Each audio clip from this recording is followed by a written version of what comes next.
Assalamualaikum warahmatullahi wabarakatuh. Selamat pagi, apa kabar? Hari ini kita akan mempelajari tentang sistem ekskresi. Nah, sebelum kita memulai pembelajaran tentang sistem ekskresi, alangkah lebih baiknya kita berdoa terlebih dahulu. Berdoa dulu. Selesai. Sebelum memasuki materi tentang sistem ekskresi, tujuan dari pembelajaran kita hari ini adalah yang pertama, mengidentifikasi sistem organ-organ sistem ekspresi itu apa saja. Kemudian yang kedua adalah menyebutkan fungsi dari organ-organ ekspresi itu. Nah, apa itu sistem ekspresi? Sistem ekskresi itu adalah melakukan proses pembuangan sisa hasil metabolisme yang dilakukan oleh tubuh, kemudian menyeimbangkan cairan yang ada di dalam tubuh. Jadi di dalam tubuh itu ada beberapa organ yang berfungsi untuk mengeluarkan sisa hasil dari metabolisme. Nah, organ apa saja itu? Organnya adalah yang pertama adalah ginjal, kemudian yang kedua adalah hati, yang ketiga adalah paru-paru, kemudian yang keempat adalah kulit. Dari keempat organ tersebut, yang dihasilkannya yang pertama adalah ginjal. Ginjal ini yang dihasilkan adalah berupa urin. Jadi yang kita keluarkan berupa urin itu adalah hasil dari proses dari sistem ekskresi yang dilakukan oleh ginjal. Kemudian kulit ini yang dikeluarkan dari tubuh itu melalui ekskresinya berupa keringat. Jadi dikeluarkan melalui kulit ya. Kemudian yang ketiga adalah hati yang dikeluarkan oleh tubuh yaitu berupa zat antibodi. Nah, kemudian paru-paru ini yang dikeluarkan dari tubuh adalah berupa karbon dioksida.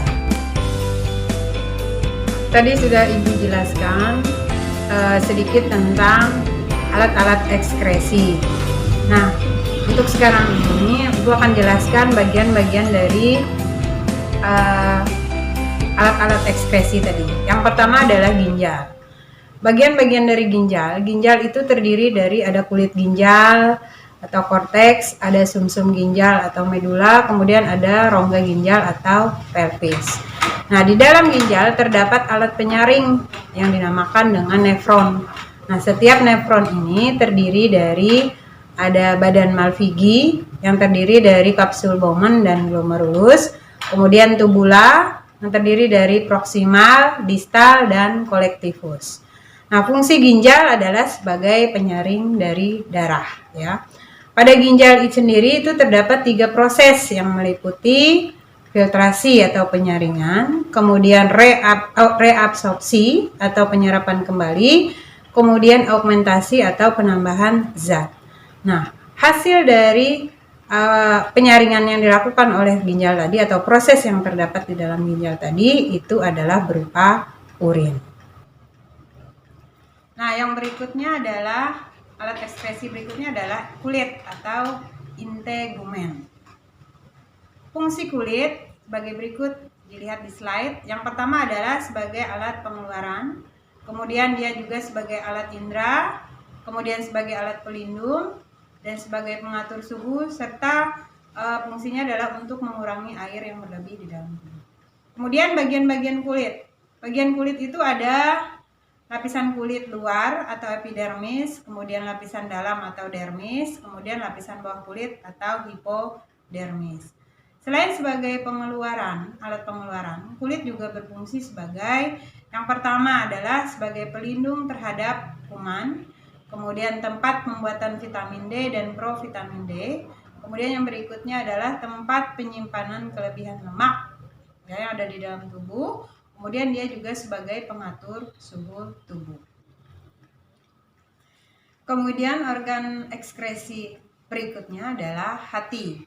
Hati dia terletak di dalam rongga perut sebelah kanan, di bawah diafragma. Kemudian hati mengeluarkan urea, amonia, dan cairan empedu.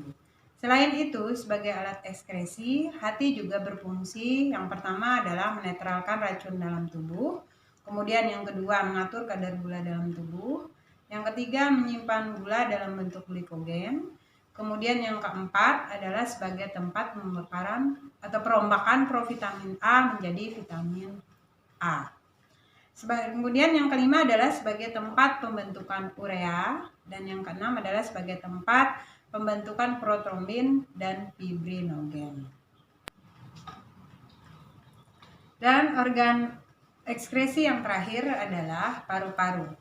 Paru-paru dia adalah sebagai alat pernapasan, juga sebagai alat pengeluaran atau ekskresi. Nah, berarti fungsi paru-paru itu ada dua, yaitu sebagai alat pernapasan untuk menghirup oksigen dan mengeluarkan karbon dioksida.